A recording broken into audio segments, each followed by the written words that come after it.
And we're back! Xanhorn here, and in today's video we're going to update the Templar leveling build, the Battlemage hybrid caster slash melee full magicka base build, and I'm going to just update where we were. I have two other videos on this build, one that started out level 6 and then an update at level 21, 22, somewhere around there. And now we're doing an update at level 43, and everything we talk about here should easily coast us into veteran rank leveling, getting into level 50 and beyond. So this will probably be the last leveling guide I have, unless I have specific lots of questions and an update is needed. But everything here after you see this particular build should be clear moving forward on how this build works. So what we'll just go over is some of the changes from the last video, and then give an outlook on the future and what I plan to do from here, and that should then give you a good enough idea about how you would want to run your Templar moving forward. So let's get into the skills, and let's just go over ones that have changed or been added to the rotation since the last time. I'm still running Dark Flare and Reflective Light, but now I've added Spear Shards. I've removed Healing Springs and Breath of Life from my bar. I level those up separately if I'm going to be healing. I really am just concentrating on maximizing the DPS while questing. So I've added Spear Shards now, and that adds a little bit of extra AoE damage, and I've added Radiant Destruction as well. This is mostly used for boss fights and when I'm trying to do an execute phase. And then I've added Aurora Javalin to the mix. This is a CC that I use just to kind of keep all of the mobs. Usually if you have 3 of them together, they'll start spreading out, and you can use the Aurora Javalin to sort of knock them down and keep them together so you can charge in for your melee type abilities. The ultimate here is still Solar Disturbance, which I use very rarely. On my two-handed sword line, I still have Brawler and Critical Rush. Those are the two staples, as well as Puncturing Sweep, which is where I get all my melee damage from. I have morphed Backlash, which was in the last video, to Purifying Light. It's still the same general principle. It just now adds a little bit of an AoE heal. I use that a lot when I'm healing dungeons.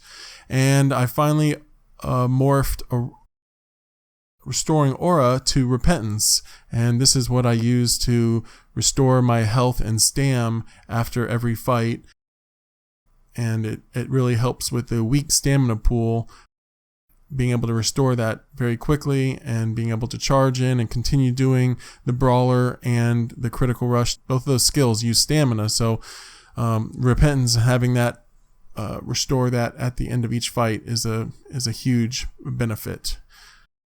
And then the ultimate on my two-handed sword is the one that I use the most, which is Crescent Sweep. It just adds a boatload of DPS and a large cone AoE.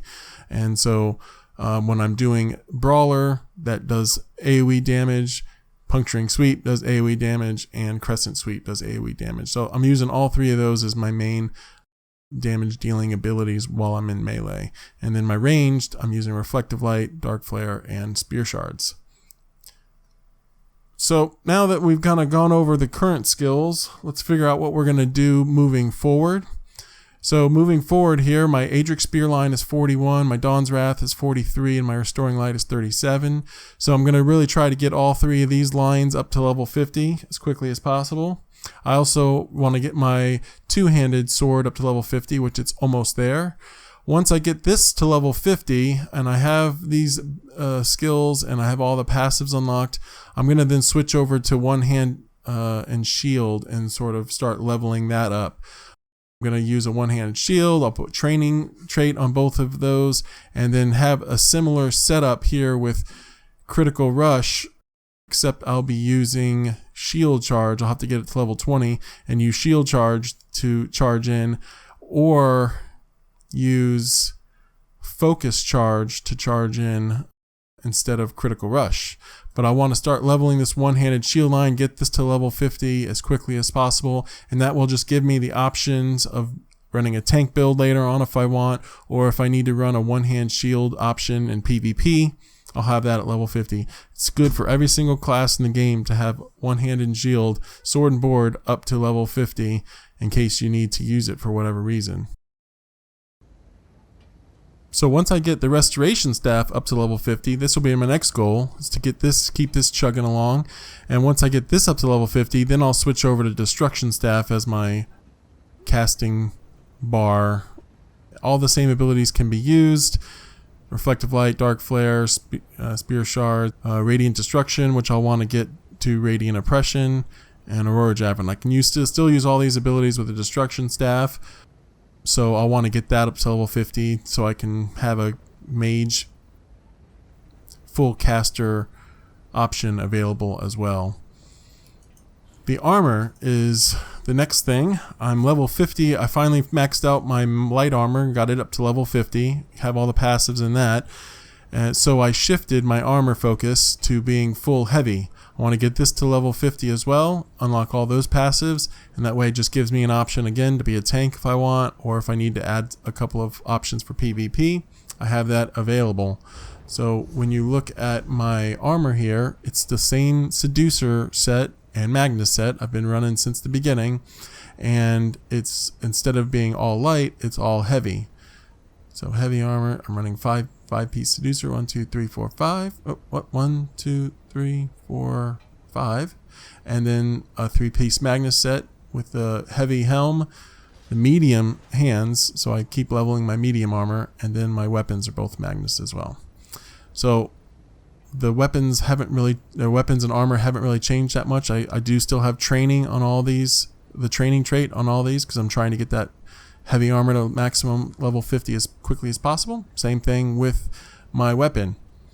Long term with my armor is once I get to level 50 on heavy, I'll switch back to a light armor build, and instead of having the training trait, I'll switch over to the infused trait, which will essentially maximize my magicka that I get from enchantments. So it'll just add that much more magicka to my build, and because I won't need training anymore, that will be done, and the lines will be have been leveled to full. And so yeah, I'll probably run a 5-piece light with a 1 heavy and 1 medium, so I can utilize passives in the Undaunted tree here,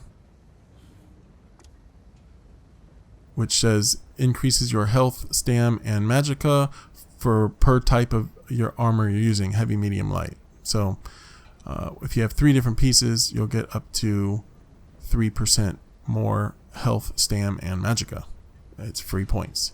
So that's what I'll probably do as far as armor and stats go. Enchants are all the same. I'm still using magicka based, and my champion points are still unspent as well, as to reflect what your build might look like if you are a newish type player. These other lines here, I don't have anything in these. Fighters Guild, I have all the passives that I can unlocked. I'm leveling that up. Mages Guild, I'm still leveling up, but I don't have anything unlocked here. Undaunted, I haven't done anything with. Racial, I'm continuing to unlock all the passives there as I level. I don't have really anything in crafting, and all of the lines here, I keep making sure I'm updating all the passives every single time they unlock as well. So that's another thing that is different from the last video to this one, is that I'm having more skill points available now to unlock all these passives. And they actually do add quite a bit of benefit to my build. Alright, so now we're going to see the build in action here and see how it's progressed. We start off with a Dark Flare, followed by Reflective Light, then a Spear Shard, Critical Rush, Puncturing Sweep, and Crescent Sweep there, and then a Repentance. So that's generally the rotation. Dark Flare, Reflective Light, Spear Shard, Charge, and then AoE him down for the rest. And I like to be able to throw on that Brawler, which gives me that damage shield, which just boosts up my defense. And I also use the Crescent Sweep as often as I can, because it gives quite a bit of damage. Right here, I'm going to try to gather up as many mobs as possible just to see, but there's not exactly a lot going on, so let's just try to gather them. Oh, I'm going to throw a Purifying Light on this guy because he's a little tougher. There's a Resto Sweep. Throw some Brawler, and they're all dead. And that Repentance, you can see there, just charges up my health and my stam to full max right away.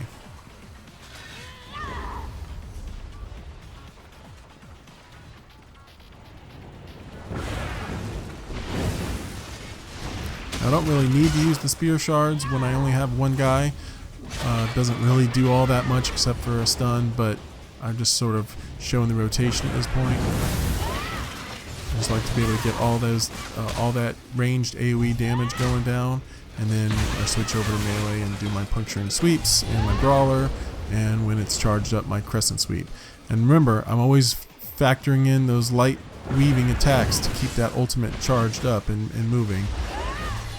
You want that thing to be pretty much going up all the time, and you can do that by just throwing a very quick light attack in there every once in a while.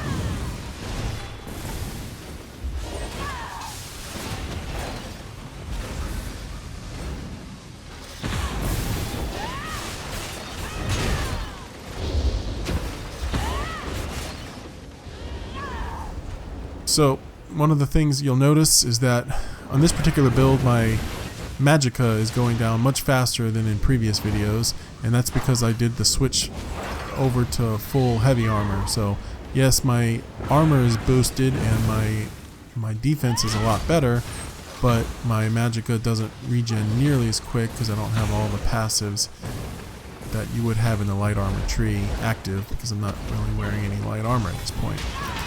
But it's okay, it's a worthy sacrifice to get this level up as high as possible, because it moves pretty quickly with all my gear being having a training trade on. And you can see that even though I'm not fully maximized with the light armor, I still can pretty much move pretty quickly here between pulls and without much worry. Every once in a while I do need to stop and do a full heavy attack, a couple of them, to kind of get my magic going and get my bar filled back up, but it's really not that big a deal.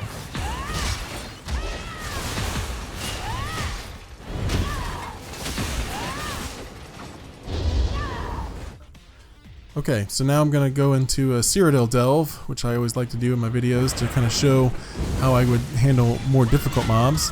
And it's the same general thing here. I'm casting spells, I'm charging in, I'm doing my Spear Shard, doing my Crescent Sweep ultimate quickly, and my Brawler adds more defense, and the mobs are just a little tougher, but they go down the same way.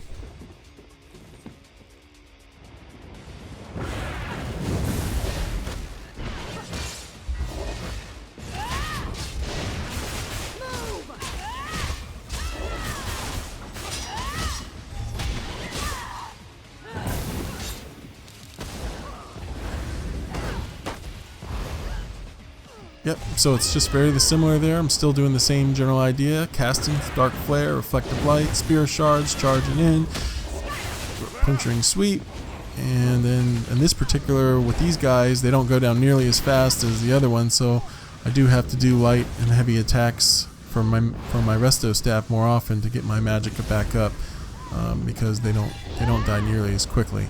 Still no danger of really dying me all that much, but since they don't die nearly as quick, my magicka does tend to go down quite a bit here.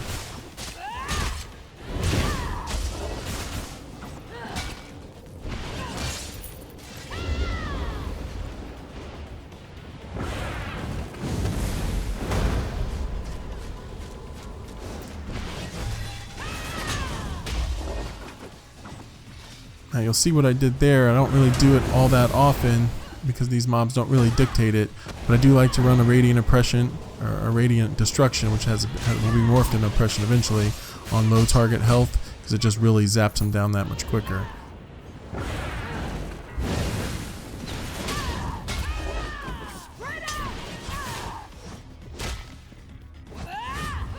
Now you also see here that I have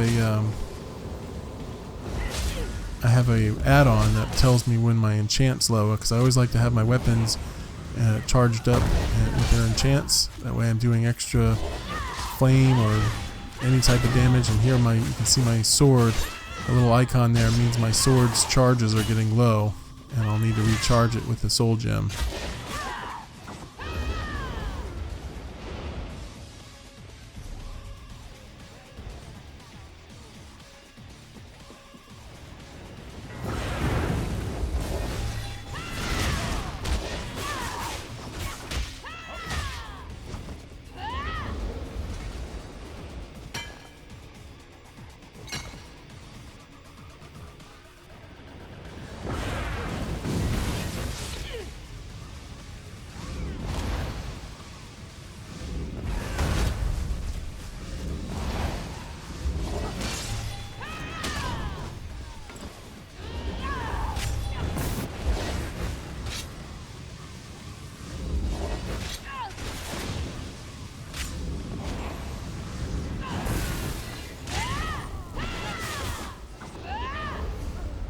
Yep, so here's where I recharge it. Boom. Okay, so here's a boss fight. I'm going to start out with my dark flares, reflective light. Now I throw a javelin at him to stun him a little bit. And I'm going to critical charge, do a puncturing sweep, and now I'm doing my purifying light. Now I'm going to do a little bit of boss action here because this guy has a lot more health. Puncturing sweep. I like the archers because it takes them so long to cast. I'll do another puncturing or purifying light, and now I'm going to finish them off with a radiant destruction. So moved pretty quickly through that boss, and was still able to mix up casting and melee, and just enjoyed the option of doing both of those. That's really what this build is all about, is just swapping out, doing casting sometimes, and charging in and doing melee. And it's high on the survivability and high on the damage output, which is really nice.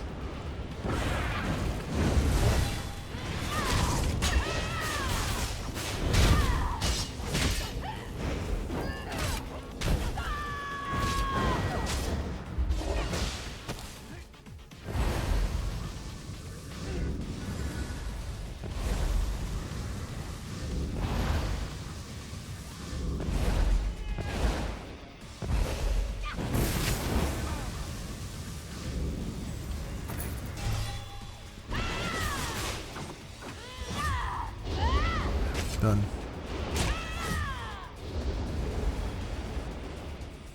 Nice thing about these Cyrodiil delves is they got a lot of runes to farm for your enchanting, so it's always nice. Pull some mobs here to. I actually might die. I don't remember here.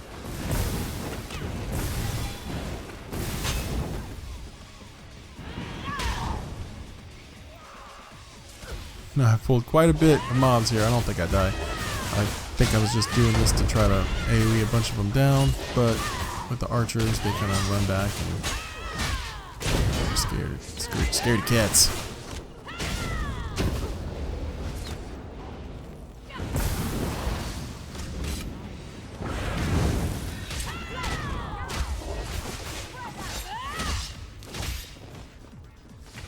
Get out of that red. That does quite a bit of damage.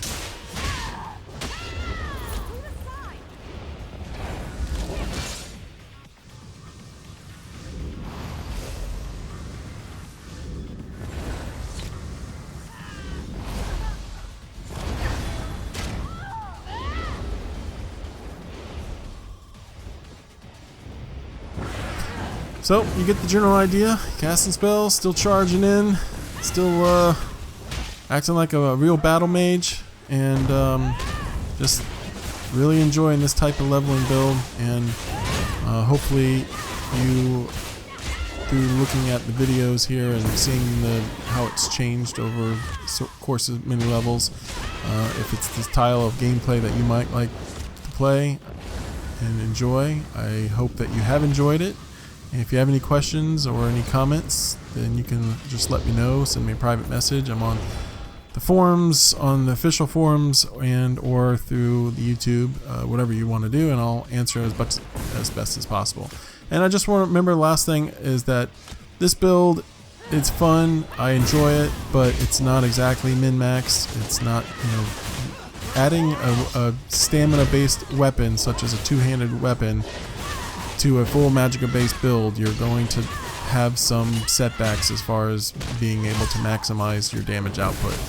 Just want that to be clear. It's more for fun and more for enjoying the type of build that this game can give you, having a melee caster slash or a hybrid melee slash caster build. So take it for what it's worth, and if you have any questions, let me know. But thanks for watching, and I'll see you next time.